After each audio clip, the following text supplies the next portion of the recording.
देवभूमि रे अभिशप्त इलाका राति हेले घुरी बुलंती आत्मा सुना जाए अशरीरंक चित्कार। देवभूमि नाम रे प्रसिद्ध उत्तराखंड रे आपनकु अनेक पवित्र स्थान देखिबा को मिलिबो। प्रति वर्ष एठारे लक्ष लक्ष श्रद्धालु महादेव को दर्शन पाई आसंती। अन्यपटे एही पवित्र भूमि रे भारतर सबुठारु भयंकर स्थान बा हॉन्टेड प्लेस रहिछि।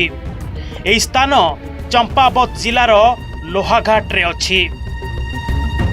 एठारे मुक्ति कोठरी नामक एक बंगला अछि जहार आखपाख अंचल को भारतर सबुठारु भयंकर स्थान मध्यरे गणा जाए।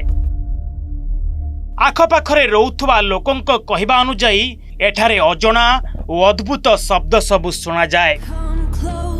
एही कारणरू कोनोसी स्थानीय व्यक्ति मुक्ति कोठरी निकट को जीवाको साहस करंती नहीं।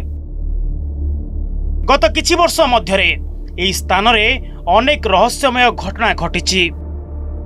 मुक्ति कोठरीर इतिहास आपनकु भयभीत करबा सह आश्चर्य भी करिबो। प्रारंभिक दिन रे एही बंगला रे एक ब्रिटिश परिवार रहुथिले। परे सेही ब्रिटिश परिवार एही बंगला को हॉस्पिटल निर्माण पाई दान करि देइथिले। एही बंगला हॉस्पिटल हेबा परे अनेक लोक एठाकू चिकित्सा पाई आसुथिले। हठात जणे नुआ डाक्तरंक आगमन परे सबु किछि बदली गला। एही डाक्तर रोगी माननकू देखिबा परे सेमानंक मृत्यु पूर्वरु एकथा दाबी करुथिले जे से केबे मृत्युवरण करिवे। आउ आश्चर्यर कथा भी रोगींक मृत्यु ठीक सही दिन और सही समय हेउथला। स्थानीय लोकंक कहिबा अनुसार डाक्तर सेही रोगी माननकू एक गुप्त कोठरी को नहीं हत्या करुथिले जेपरी तांको भविष्यवाणी भूल प्रमाणित न हुए।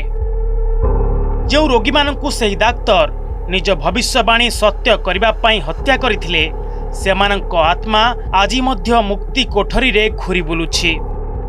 एही कारणरू आजी मध्य कोनोसी व्यक्ति से स्थान निकट को जीवाको साहस करंती नहीं। स्थानीय लोकंक कहिबा अनुसार एठारे अनेक रहस्यमय घटना घटी जाइछि जहार कहानी लोकंकु आजी भी भयभीत कराए। Bureau report OTV।